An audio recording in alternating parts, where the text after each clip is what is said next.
Next week, February 25th, Apple will be holding its annual shareholder meeting. And at that shareholder meeting, which again, they hold every year, shareholders of the company will be able to vote to tell Apple what to do. This is because Apple is a publicly traded company and their shareholders, they have some control. They have some say in the matter. Now, one of the items up for vote, one particular proposition, will be for Apple to stop their racist, sexist, discriminatory DEI hiring practices. This has been well documented over the last few years. It has been well understood that Apple has these racist practices, and being as they are illegal, they put Apple in potentially legal and financial jeopardy if Apple continues these practices. I've talked about this quite a bit over the last few years. Apple is well known to have such practices. But a bit of leaked recording from America First Legal, which is doing great work on working against all these DEI policies, has come out from Jon Andrews, the vice president of Core OS, one of the engineering vice presidents there at Apple, confirming that, yeah, they definitely have internally extraordinarily discriminatory and without a doubt illegal hiring practices. I'm just going to read a little bit to you now because this is critically important. And this is a direct quote. I'll just read this here. The AFL has obtained audio of Apple Vice President of Core OS Software Engineering, Jon Andrews, candidly discussing Apple's discriminatory hiring practices at 2 all-hands meetings in the past year. His statements belly the claims made in the board's recommendation to vote against shareholder proposal number 6. That is the proposal to do away with DEI. The board of directors at Apple says, no, don't vote to get rid of DEI. We love DEI. We love being racist and sexist and discriminating against people. For instance, in one meeting, Andrews said, this is my paraphrasing, Andrews stated, "We've made some changes to the way we do manager hiring.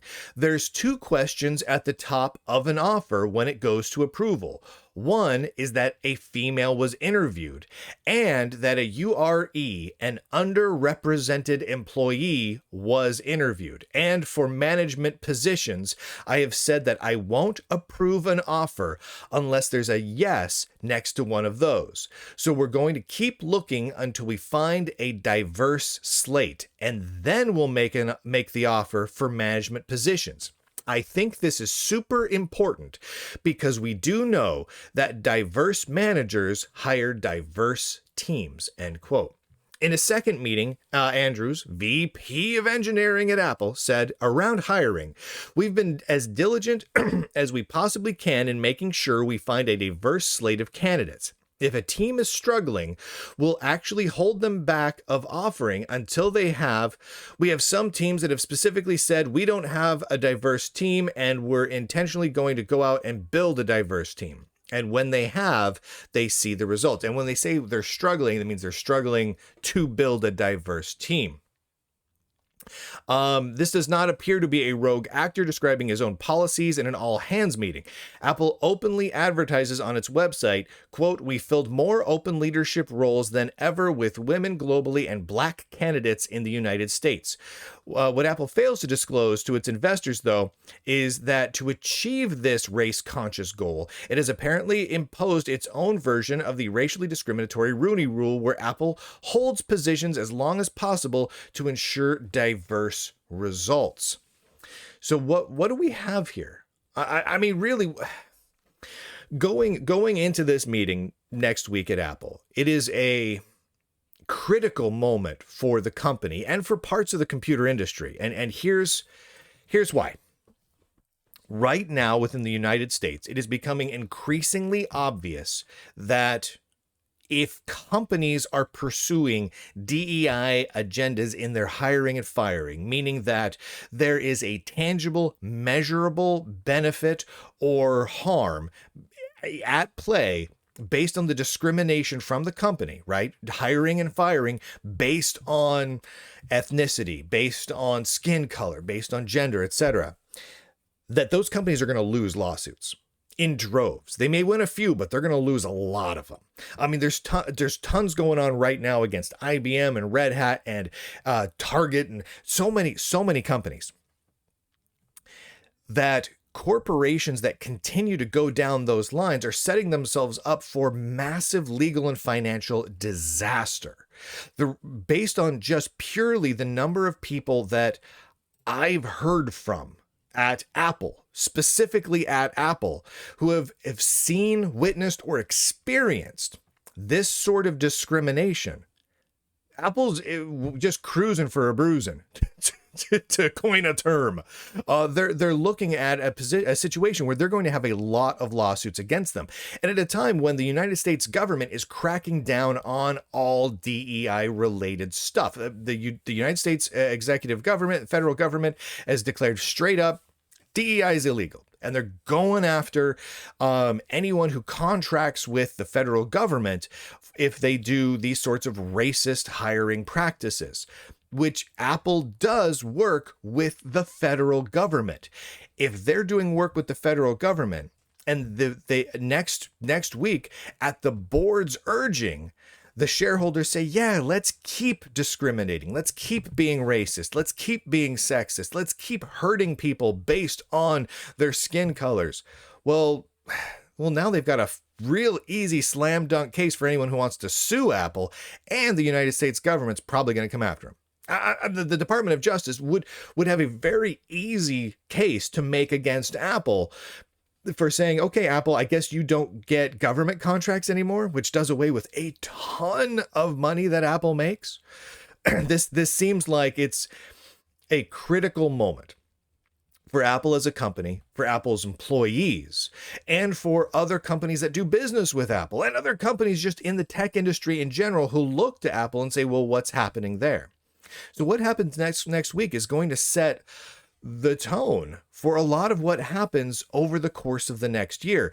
If the shareholders come in and say, Apple, please keep being super mega racist, well, the lawsuits are going to flood in fast and furious. There's going to be government agencies that are no longer going to be able to work with Apple. Apple's going to alienate itself, not just from government contracts and government contractors, but from other companies that do government work. And thus, Apple is essentially going to be an isolated company now, and it's going to silo themselves off. And they're going to get sued into oblivion. That's what's going to happen over the course of the next year. If, on the other hand, the shareholders come in and say, yeah, why would we have a racist hiring practice? Why would we do that? Why would we open ourselves up to litigation? Why would we open ourselves up to a policy where we don't just hire the best and the brightest, regardless of what their skin color is? Who cares, right? We just want people who are going to build a great friggin' web browser. If the shareholders come in and they vote and say, yeah, let's do away with the DEI stuff, well, a lot of other companies are going to follow suit, because there's a lot of companies, like it or not, from a business perspective, that look to Apple, that do business with Apple. And if other companies want to double down on the DEI and hurt themselves, there's going to be other companies who are going to look at that and say, okay, Red Hat and IBM are over there doubling down because they want to go bankrupt. They want to be sued into oblivion. They want to not have government contracts. And then there's Apple with soaring profits, and they're getting all the government contracts. Like, yeah, okay, I want to be like Apple, right? This is the moment we're at. And it has a dramatic impact on the tech industry, just in general, on the hiring and firing, on the makeup of the employee base, whether or not people are qualified to do the work that they were hired to do, the quality of the hardware, the quality of the software, the existence of the companies, the ability of companies to work together. All of that is at stake here. And in 5 days, Apple's going to vote on it. I want to give a big hat tip to America First Legal for publishing these leaks. This isn't the first leak that they've done from inside the tech industry.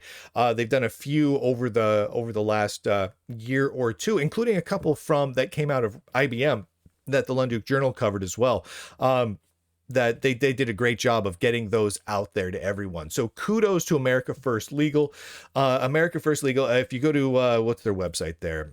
aflegal.org. They have a blog post with a letter that they've kind of published, an open letter to Apple encouraging them, hey, like, you're on the wrong side of the law and history and the industry here. You're not doing anything good. You're just hurting people and you're hurting yourself. Maybe next week, don't vote to continue to be a racist, bigoted jerkwad. Good. It's worth a read if you want to read that there. It's long, but that my summary is the gist of it. But kudos to America First Legal for putting that out there. It will be interesting. I'll be following the shareholder meeting very closely, very, very closely. And I guarantee you on February 25th, I will be reporting as soon as I find out what the results of that vote are, because the impact on the tech industry is going to be huge. Thank you to the Lunduke Journal subscribers. Go to lunduke.com, click on all those links. Places to listen, places to watch, places to interact and hang out. There's a forum. There's ways you can support the Lunduke Journal. It's amazing. If you go there and start clicking on things and sharing things and whatnot, that allows the Lunduke Journal to continue publishing with absolutely no income coming in from big tech. Right?